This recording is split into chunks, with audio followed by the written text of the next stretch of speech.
good evening on a Tuesday night. Jack Royer here with you in our CBS 42 Now studios. You're looking live at a picture inside the state capitol building tonight. The podium you see there will be where Governor Ivey will deliver her state address this evening. All of this coming as the legislative session for 2020 gets underway. We were expecting a speech from the governor that is embargoed for our purposes until she delivers it, but this is a copy of the speech sent out by the governor's office just a little while ago. So we are anticipating what she will say, what we're going to hear from the governor tonight. She will address, and you'll see shortly in a moment, the governor will be wearing a sling tonight. She was injured by a fall over the state's first dog. She issued a statement last week to tell people that she says it won't slow her down at all, but if you see her in a sling tonight, that is why. We want to show you the room we're working with tonight. This is the old House chamber. You see to the right the Speaker of the House, the Lieutenant Governor sitting up there. They will sit behind the governor as you watch this tonight, as you watch the speech that she will deliver. A lot to get into here. A lot to tackle for the legislature this year. A lot of work to do on state prisons. They are under an edict, lawmakers are, from the federal government to solve ongoing issues in the state prison system. There's also debate over medical marijuana. The study commission organized by the governor issuing their recommendation earlier this year that lawmakers make medical marijuana legal. So we're wondering if the governor will address those issues tonight, as some lawmakers are certainly in favor of that. We're wondering if a lottery will come up. The governor likes to lay out her plans in this speech every year, likes to talk about what she wants the legislature to do and charge them with several goals. As you see here, and we'll listen in, Will Ainsworth, the Lieutenant Governor, will get things underway. Let's listen. Now come to order. Doorkeeper, I ask that you admit our governor, Her Excellency K. Ellen Ivey.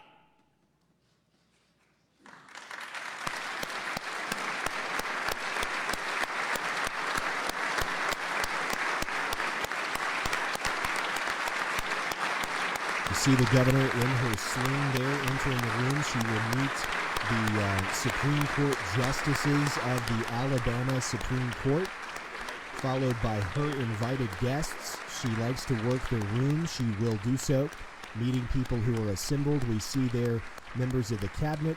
That is Attorney General Steve Marshall greeting the governor as she shakes hands with her left hand tonight. Secretary of State John Merrill, State Auditor Jim Ziegler to his left tonight as the governor makes her way to the podium.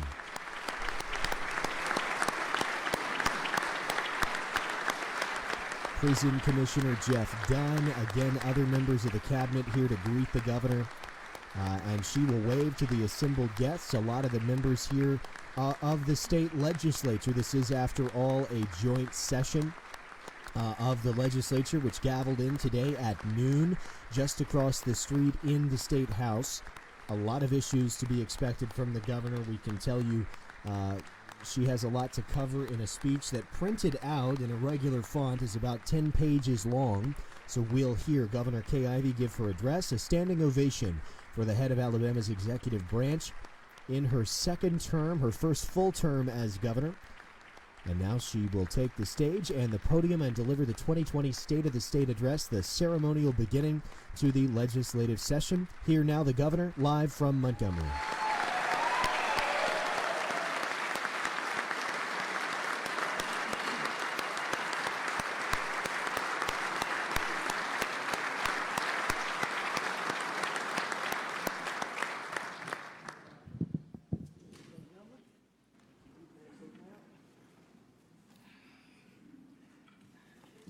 Thank you, ladies and gentlemen. Please be seated.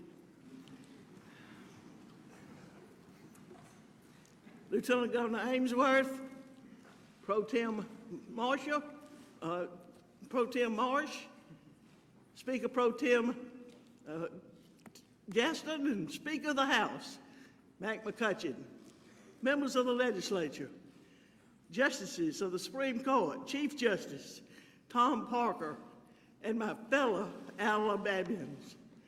Thank you for allowing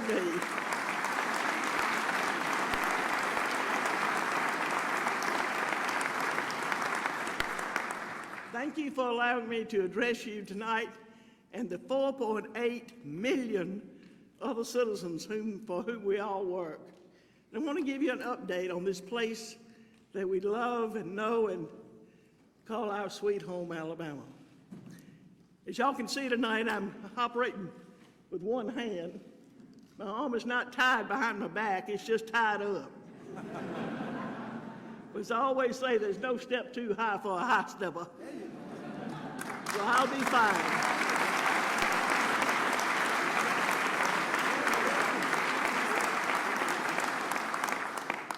Last month, I had the pleasure of joining you and many others across the state in participating in Alabama's bicentennial celebration.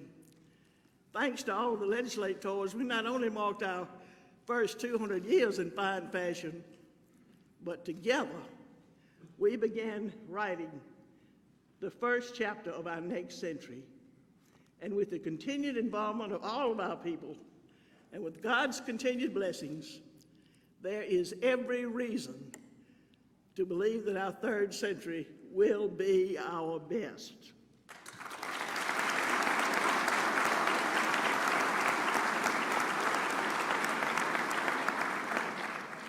Governor Thomas Kilby, Alabama's 36th governor, stepped onto this very spot in this very historic chamber 100 years ago to speak to the people of the state about what Alabama's second century might look like. Well, like me, Governor Kilby had served as Alabama's lieutenant governor prior to being elected governor. He would go on to increase funding for public education, public health, invest in roads and bridges, while also devoting more attention and additional dollars to law enforcement, and yes, even to build a new prison. Governor Kilby understood that government action can oftentimes become the engine for economic expansion, and that education is the key to both economic and social success. As the old saying goes, the more things change, the more they stay the same. Members of the legislature, on this first day of the 2020 legislative session, we can be confident with our plans to build on our past as we step boldly into a new century for a great state. Our third century begins with a strong, robust economy and renewed commitment to look for new opportunities to answer old challenges, many of which have been around for decades. Shortly after becoming your governor in April 2017, I realized that our great state had ignored too many problems for far too long. We had put Band-Aids and duct tape on old ideas, old roads, tired old prisons long enough. And while these challenges can seem daunting, we know that one person can make a difference if you remain true to your core values. A challenge is an unmet opportunity. For me, those values are to always tell the truth, to level with the people of Alabama, and always shoot straight, and not be afraid to take on difficult challenges. I believe then, as I do today, that Alabamians were ready to do big things. Each one of you, in one way or another, confirmed these beliefs with what together we achieved during our first legislative session of the quadrennium last year. And for that reason, and a whole lot more, I'm extremely proud, extremely pleased to report to you tonight that the state of our state is strong and growing.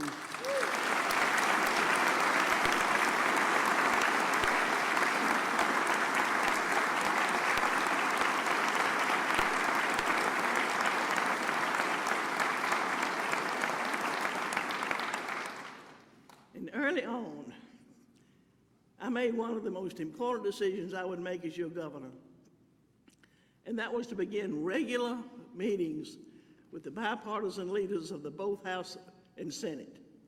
Now look, no one here will be shocked to learn that our two political parties don't see eye to eye. But unlike what we've seen nationally, I knew that no one party has a monopoly on good ideas. And I felt at the time, and time has proven me correct, that these bipartisan meetings would help us come up with bipartisan solutions on everything from infrastructure funding to hopefully improving our state's education system. You see, success breeds success. And there's no better time to think big and bold than now. Our future generations depend on us doing so.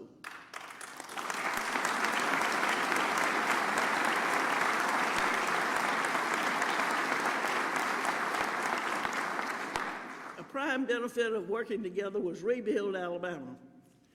Many pundits and longtime observers of the legislature noted that the first session of the quadrennium last spring was one of the most productive in decades. To that end, I want to sincerely thank each of you for helping us address one problem that legislators and governors before us put off for 27 years, dealing openly and honestly with our aging, crumbling infrastructure. In recent weeks and months, we have announced the state's portion of $122 million worth of road and bridge projects in more than 48 of Alabama's 67 counties, and this is just 6 months after the new revenue began coming in.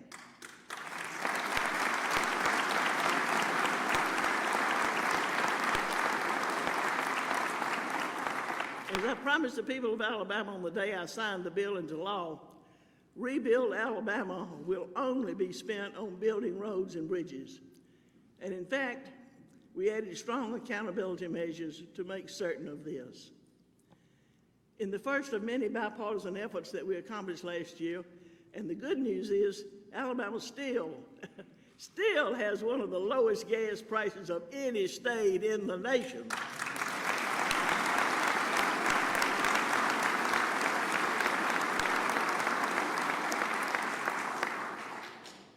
One of my top priorities for this coming session is tackling another problem that others have either chosen to ignore or been unable to solve.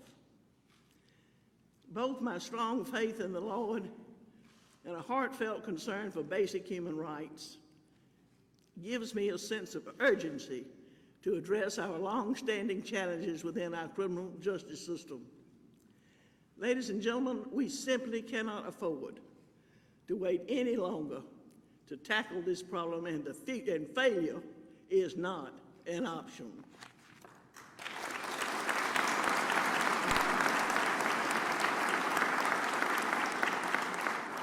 Thanks to the support of the Alabama legislature, we made good progress during the last session to address the issue of understaffing.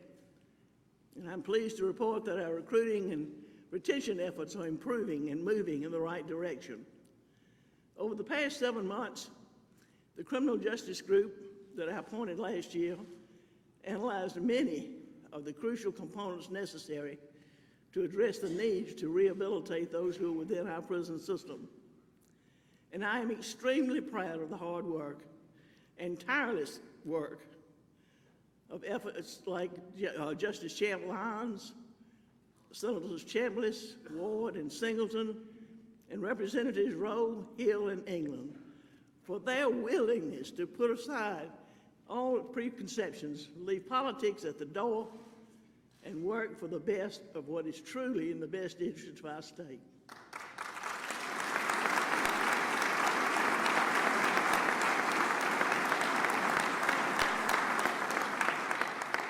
I look forward to working with the legislature and others on bills designed to address some of these issues. Currently, work is well underway in addressing our antiquated and crumbling prison infrastructure. In the past few weeks, I visited Holman Correctional Facility in Atmore and Tutwiler Prison for Women in Wetumpka to see issues firsthand. Some of our worst and most crowded facilities, one of which was built more than 90 years ago, were never designed for the number of violent offenders that we have today. That's why I've asked Commissioner Dunn to spearhead the efforts to build 3 new prisons that will transform or transition our facilities from warehousing inmates to rehabilitating people.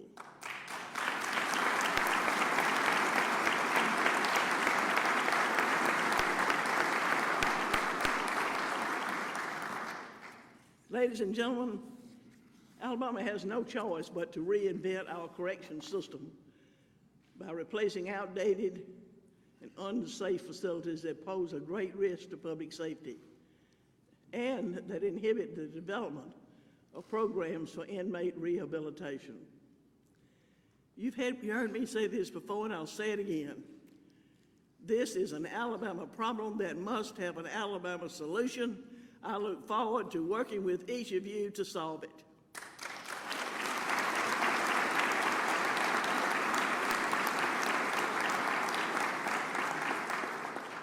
To aid with successful reentry, the community college system provides educational, technical, and workforce training.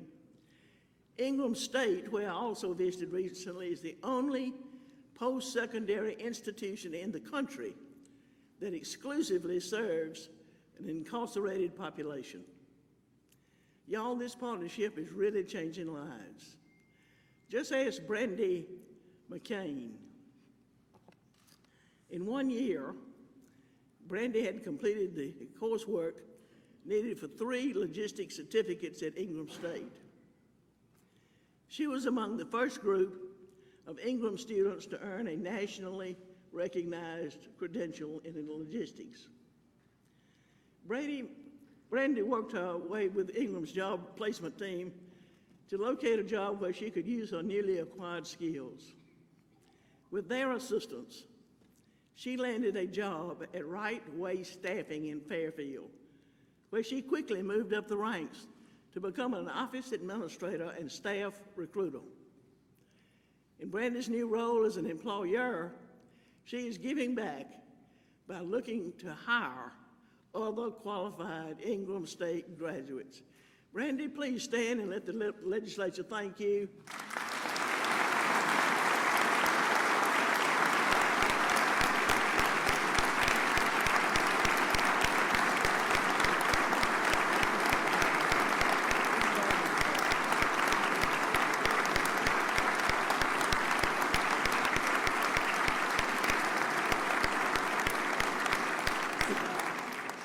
Thank you so much. What an achievement, Brandy.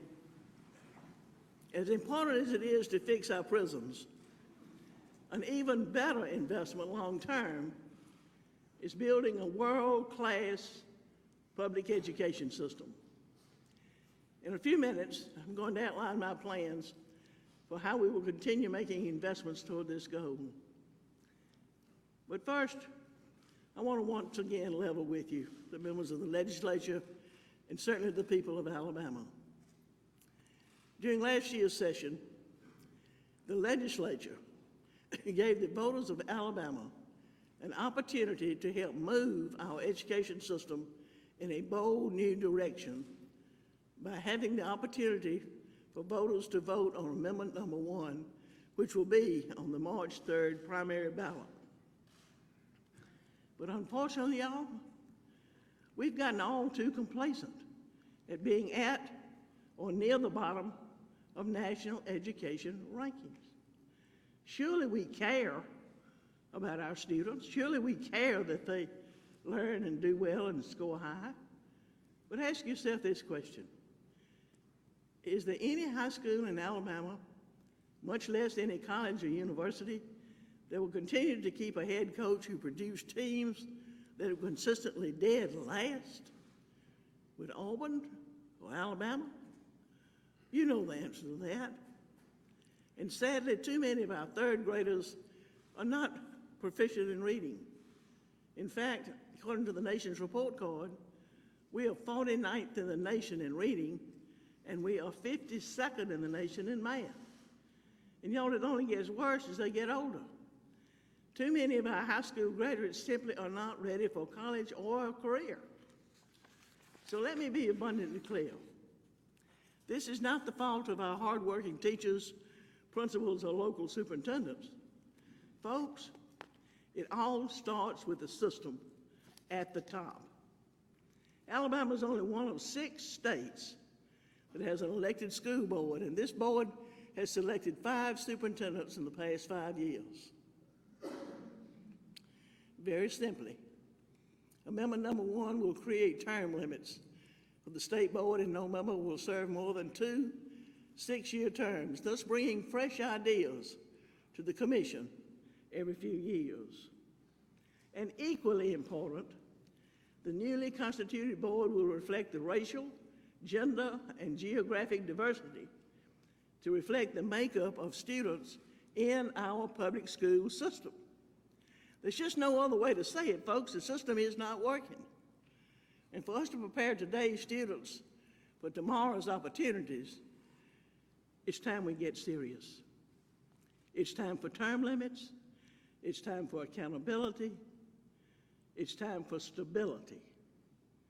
It is time to vote yes on Amendment number 1 on March 12th.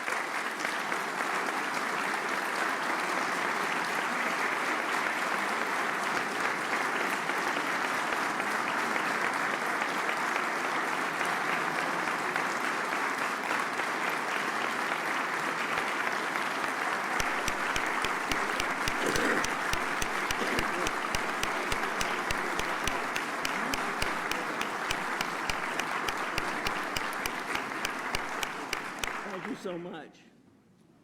Now, y'all, in spite of our challenges with education, but there's been some serious progress that's worth noting. Since becoming your governor in April 2017, the early results from our Strong Start, Strong Finish initiative gave us every reason to be extremely optimistic.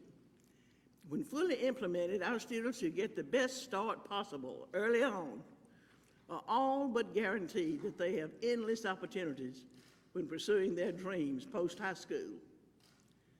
And we all know that a world-class workforce begins with a world-class education system.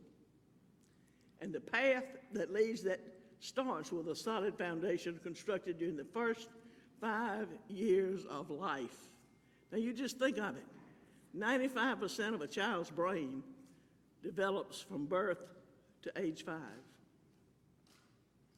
My education budget that I'm proposing will provide an additional $25 million to expand our nationally recognized first-class pre-K program.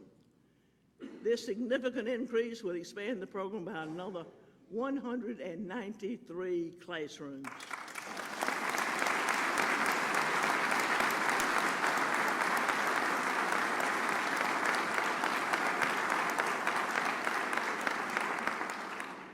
The bottom line is simple.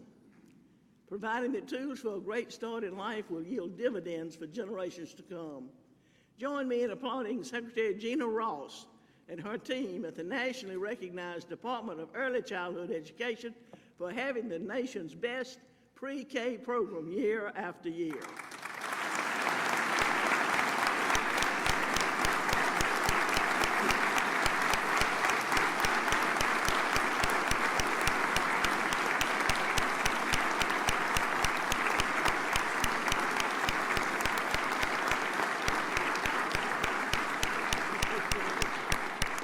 Thank you so much, Gina. And speaking of investing in a bright future, tonight I'm proposing a $1 billion public school and college authority for K through 12 education, as well as for our 2-year and 4-year colleges and universities. This money will be distributed on a formula basis to allow for much-needed capital improvements across the state. Equally important, this bond will not include any legislative earmarks for pet projects.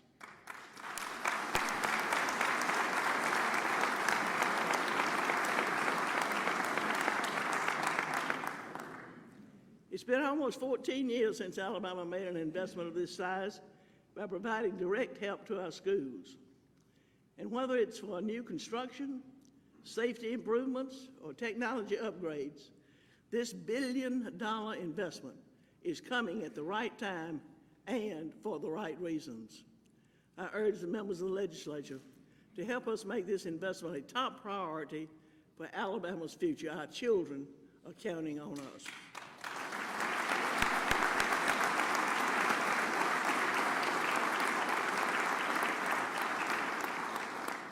As I said before, the challenges we face with our public schools can't be blamed on the teachers, administrators, or the students. Our teachers are vitally important to our students' future.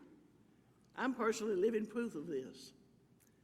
Growing up in Camden, my first grade teacher was Mrs. Elise Hickey, and she was a favorite. She left a lasting impact on my life by creating within me a passion for reading. It was because of her that led me to believe that if a child can learn to read, they can learn to do anything. Ladies and gentlemen, Ms. Hickey is one of the reasons I stand here as your governor tonight.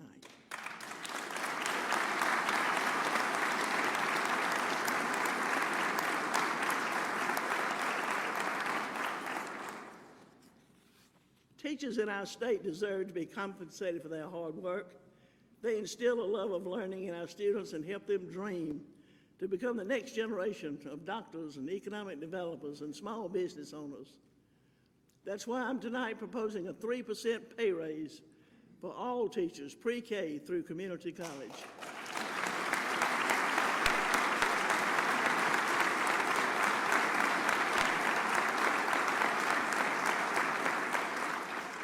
While no state in the nation has had more success in recent years attracting new investment and new industry, Alabama must redouble our efforts to ensure that we will have the most sought-after and most qualified workforce in the country. We have set an ambitious but needed goal of 500,000 employees with post-secondary credentials by 2025 that will stretch across all aspects of our education and workforce system. Our future depends on it. Last year, an unemployed Army veteran, John Carroll, came to the Decatur Career Center hoping to turn his life around. He was going through some special troubles and was out of work. That's when Carl Flemons, a veterans representative at the Department of Labor, stepped in. Carl helped John work on his resume, helped him apply for jobs, and most importantly, helped him restore confidence in his skills and abilities. With the Career Center's help, John landed a job at a local door manufacturing company. And within a few months, thanks to his hard work and determination, he turned that opportunity into another job with LG Electronics as a safety coordinator. Now, John is still employed there today, even though a few months ago he was facing considerable barriers to employment. Both John and Carl are with us this evening, and John and Carl, we certainly welcome you to your capital.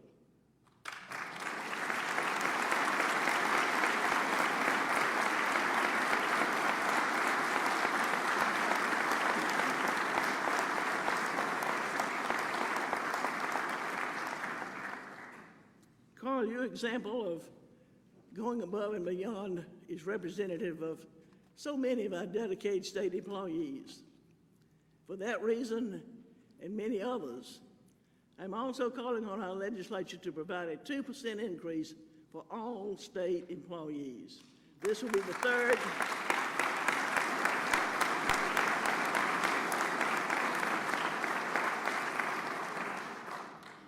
third straight year our state employees will see an increase in their paychecks. And you know, whether it's the state trooper patrolling our highways or a social worker rescuing an abused child, we can be proud to have so many dedicated men and women who are giving their best to the people of Alabama.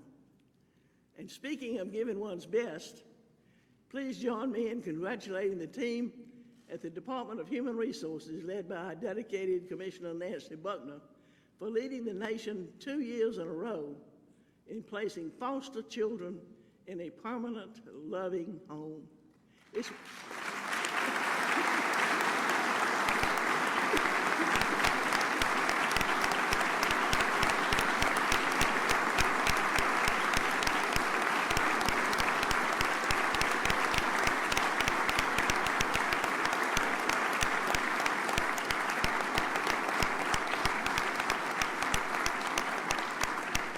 It's one thing to talk about helping a child, but it's another thing to actually do it.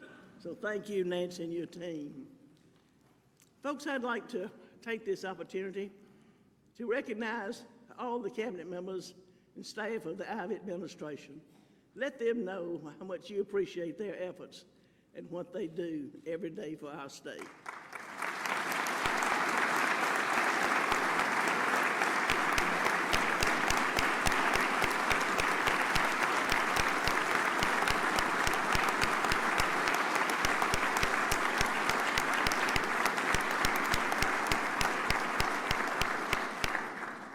Thank you so much.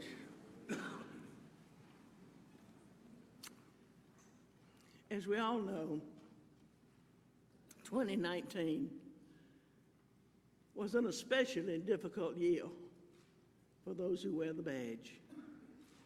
7 members of the Alabama law enforcement community were killed in the line of duty. These heroes exhibited the best virtues of our state. They were selfless, brave, dedicated, determined, and in the end, willing to sacrifice their lives for all.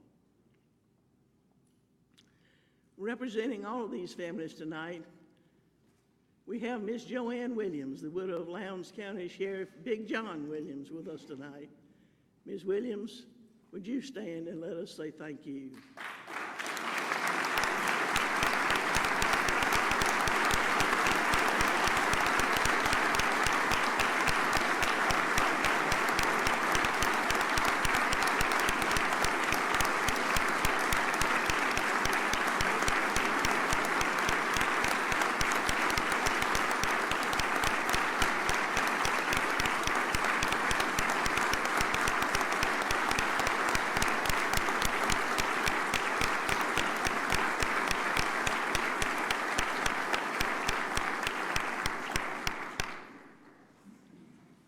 Please join me in a moment of silent prayer to remember all those who died in the greatest act of selfless service to the people of Alabama. Let us pray.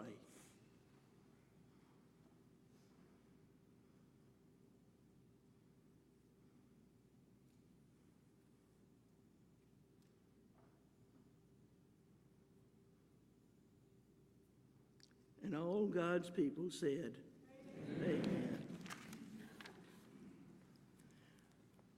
Obviously, one of our most basic responsibilities of government is ensuring that we have a robust sector of public safety. And I'm proud to report tonight that under the solid leadership of Secretary Hal Taylor, the Alabama Law Enforcement Agency has increased protection on our state's roads and waterways.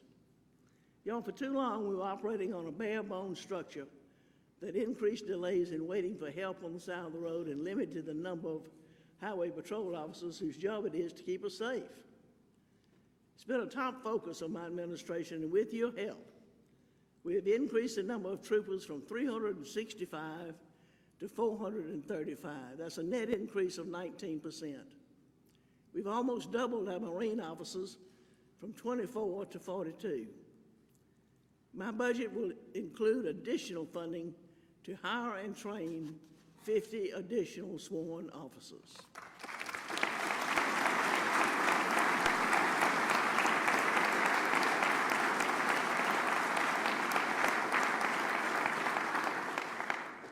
Since coming into office, I have made no secret of the fact that one of the most critical issues we face, one that will affect every single Alabamian, is the upcoming census in March. March 2020, this will be a make or break year for our state. I cannot emphasize enough the importance of what a full and accurate count in the 2020 census means for our state. These numbers have a direct impact on the state's representation in the United States House of Representatives, as well as on the billions of dollars in federal funding, that's billions with a B, that affect schools, community programs, health care, and job opportunities for our state. So thanks to the leadership of DECA Director Kenneth Boswell and his team, we're going all out to get everyone to be all in. And it's ever so important for every Alabamian to join me in saying, I count, by completing the census form.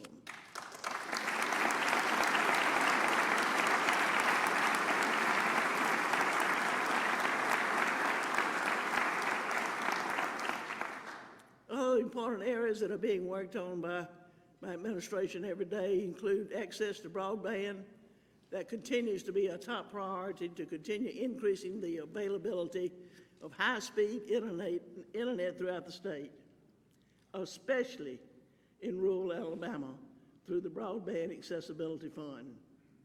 Now, while government cannot do it alone, we are counting on the help of our partners in the private sector, and my budget will continue to provide funding to connect as many people as possible during the coming years. Currently, some 220,000 Alabamians do not have any wired internet providers where they live. Our efforts will not end until every Alabamian has access through high-speed broadband.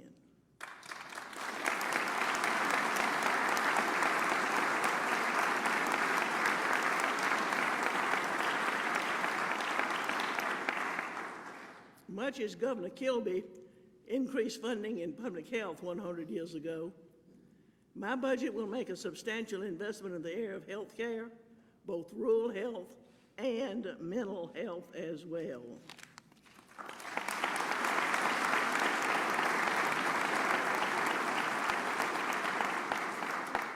Another sign of our commitment to improving the lives of those who live in rural Alabama is my full support for a pilot program to incentivize primary care physicians and nurse practitioners to establish services in medically underserved areas. I'm calling on the Alabama legislature to support my rural health care initiatives, which, among other things, will help improve basic primary care in many deserving communities. By encouraging these medical professionals to build a practice in these areas, we can literally transform many towns throughout the state. And thanks to the innovative leadership being provided by Mental Health Commissioner Lynn Bashir and her team, I'm also calling on the legislature to provide funding to build 3 new crisis centers in the state. Now, when these are open and fully staffed, these centers will become a safe haven for people facing mental health challenges. And at these centers, these people can be stabilized and treated without being sent to jail or the hospital.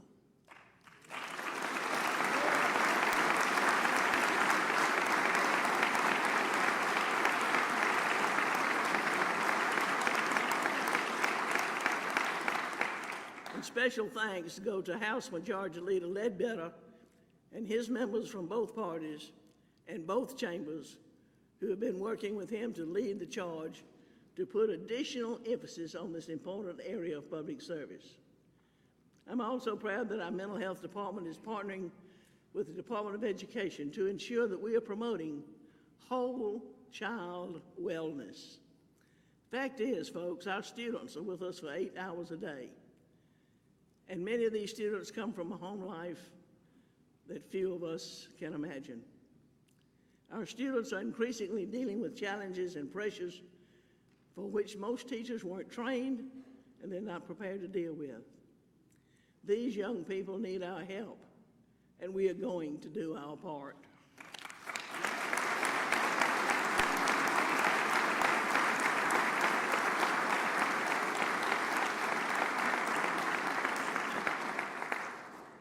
As the members of this legislature begin the upcoming session, let me close my remarks tonight with a reminder, a challenge, and a promise. First, the reminder. We are starting our new century enjoying the best economy our state has ever had. Ever. And thanks to the hard work of Commerce Secretary Greg Canfield and his team, as well as Labor Secretary Fitzgerald Washington and his team, these are unquestionably the best times that we've had. We're the lowest unemployment rate in our 200-year history at 2.7%. More than 82,000 Alabamians, our fellow citizens, are working today than were working just a year ago.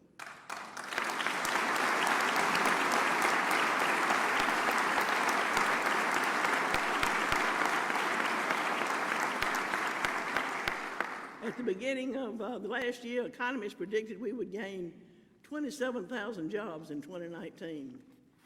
In true Alabama fashion, our economy beat those expectations by gaining nearly 77,000 jobs, and that too is a record for our state.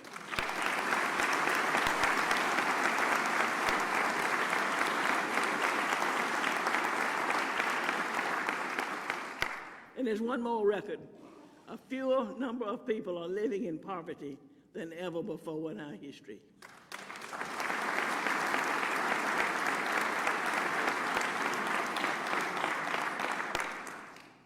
Now, all these results don't just happen just because we want them to. They are happening because we are working together, more united than ever before. And even so, there are some 60,000 Alabamians seeking employment opportunities. Still others are hoping to climb the next step up the economic ladder. So I say to everyone across the state who is still climbing, we will not leave you behind.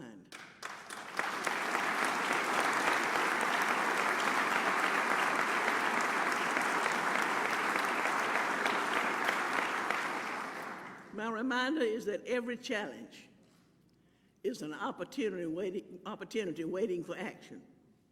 And while we are enjoying the best of times, and my budgets and these requests certainly reflect that, we must prepare for a changing environment, one beyond our control, that recognizes times won't always be that good. So to that end, here is my challenge. For years, going back to 1999 when Governor Siegelman was promoting an Alabama lottery, we've been hearing that expanding gaming in some form, perhaps the lottery, or maybe a compact with our Native American neighbors, would solve all our problems and provide money for all sorts of good ideas. Keep in mind, the last time the legislature gave the voters the opportunity to cast their vote, the so-called education lottery, was voted down by the people of Alabama by 54 to 46%. It wasn't even close. And since then, we have heard promises of hundreds of millions of dollars. Now we're even up to $1 billion that would be made available if only the legislature would give the people another opportunity to vote on a lottery. Or if I would negotiate a compact, if it were only that simple. Many of our legislators were not even serving the last time a governor had to declare our budgets in proration, making sweeping, cross-the-board deep cuts. But folks, I remember those times, and let me tell you, you don't want to go back there.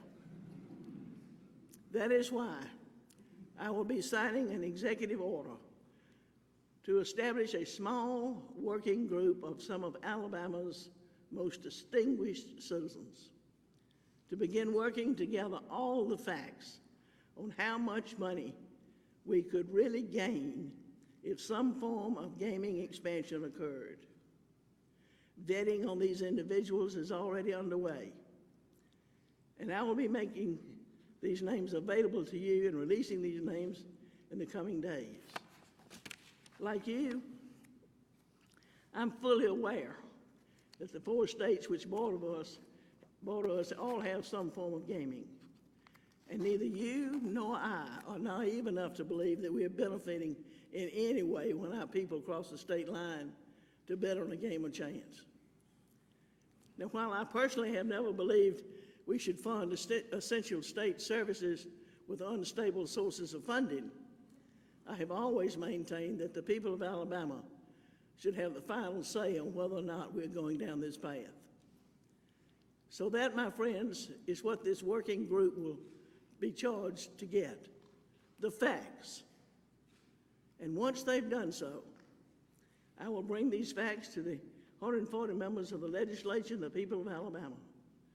And we will then, once and for all, be in a position to determine whether or not this is a path we want to pursue.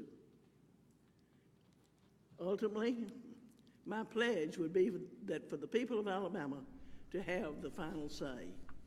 But first, y'all, we must get the facts and understand what they mean. So my challenge to the legislature is, give us some time to get the facts, and then together we will give the people of Alabama the information they need to make the most informed decision possible.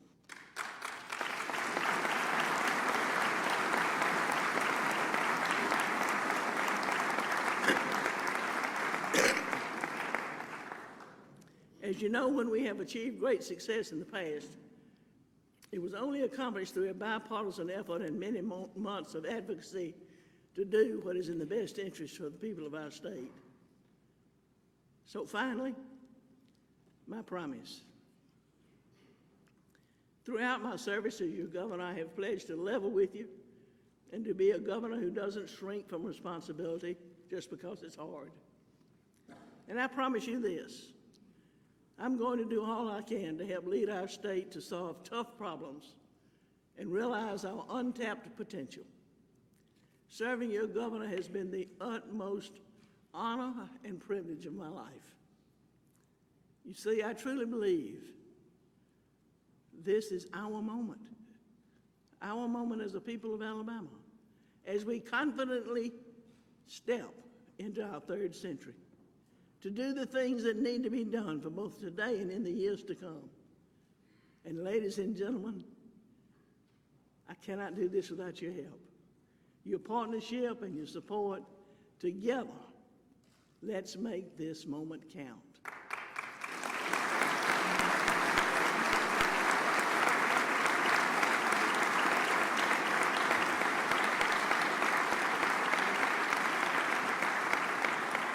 And may God continue to bless each of you and the great state of Alabama. That is Alabama Governor Kay Ivey delivering her State of the State address for 2020 from Montgomery on the day that the 2020 legislative session gets underway. Jack Royer with you on CBS 42 Now and on our Facebook pages on the Next Star Nation across Alabama this evening, as we watch. The governor will leave the Old House chamber here. She will then be doing an interview with CBS 42's Rashad Hudson, our state capitol reporter. Obviously, a lot of questions following that speech. The governor, you see there, wearing a sling. She addressed it in her first sentence tonight about her injury sustained from a fall a few weeks ago, saying it won't slow her down. And her standard favorite line, ain't no step too high for a high stepper. That is what the governor says when faced with challenges. The joint session is now adjourned. And there you have Will Ainsworth, the lieutenant governor, adjourning the joint session of the legislature that is underway tonight in Montgomery. The governor addressing a lot of things in her speech this evening, starting off again saying that the state is strong, that is the state of Alabama's current state, bragging on the gas tax that she passed last year, saying that a lot of that revenue is already being used to rebuild Alabama, as is the name of the plan, and bragging that the state still has one of the lowest gas prices in the country. She acknowledged tonight the poor numbers, poor rankings too for Alabama in terms of education, and while she says they are working on solutions for that, she proposed a 3% pay raise for teachers this evening from pre-K up until the college level.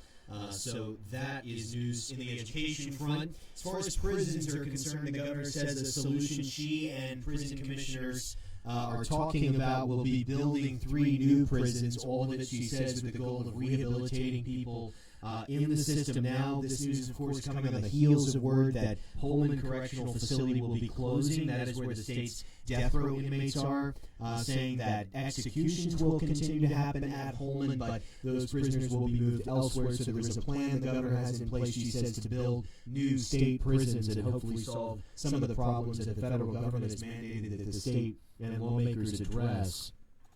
She expressed her strong support for Amendment 1. You will see that on your ballot on March the 1st. Amendment 1 would create term limits for the state school board. It would change the way the board is structured and create, like we said, term limits. 2 6-year terms would be the limit for people to serve on the state school board. She acknowledged tonight the police officers killed or injured in the line of duty and welcomed the widow of Big John Williams, the Lowndes County Sheriff who was killed in the line of duty.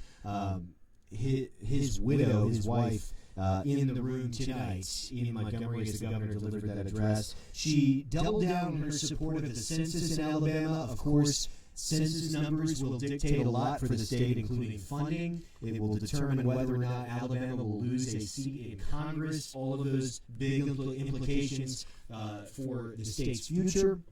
So the governor, of course, reinforcing her hope that Alabama citizens will answer the census honestly and answer it at all for that matter, but it's important to Alabama. She stressed the need for more rural broadband access for people across some of Alabama's rural counties. And she bragged on Alabama's economy tonight, saying that it's better than it's ever been. Of course, hand in hand with the economy comes the issue of whether or not the state will ever get a lottery. There is new legislation proposed already in the session that is now underway to begin a state lottery that would benefit education. All of this tying in. And she said tonight that instead of, she did not give a ringing endorsement to leaving it up to the people, as some have said, why not just let the people of Alabama vote on the issue? Instead tonight she's saying she wants to form a commission to gather the facts, that the facts are important. She'll go from there. The governor's saying they want to get the facts on how much money this can generate. Of course, we've been reporting on the massive amounts of revenue, and many of our viewers will know the massive amounts of revenue that states on each side of us get from their lotteries every year. Georgia has used it to benefit education for years. So there is a debate over that. Of course, the governor saying she wants to find the facts. And an interesting quote from her speech saying that she has been resistant or doesn't want to rely on what she calls an unstable source of revenue. She called lottery money an unstable source of revenue. As we still look at this live image, it looks at some of the lights that have already been turned off, the television lights in Montgomery. But the governor calling a lottery an unstable source of revenue, but she wants to gather the facts. She wants to learn more about exactly how much money Alabama could generate from a lottery. She acknowledged that, of course, people drive to any of the 4 state lines to purchase lottery tickets. So the debate will continue over whether or not to put that on the ballot for the people to decide on at some point. The governor hitting a lot of points tonight.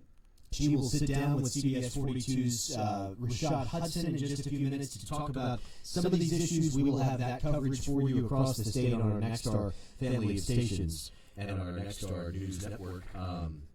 A lot to unpack from this speech tonight as the legislative session is officially underway for 2020. A lot to cover. Our political team will have it covered for you wherever you get your news from our Nexstar News Nation. We thank you for joining us tonight. I'm Jack Royer. We will have a complete wrap-up on your late local news. Until then, for all of us at CBS 42 and Nexstar, have a good night.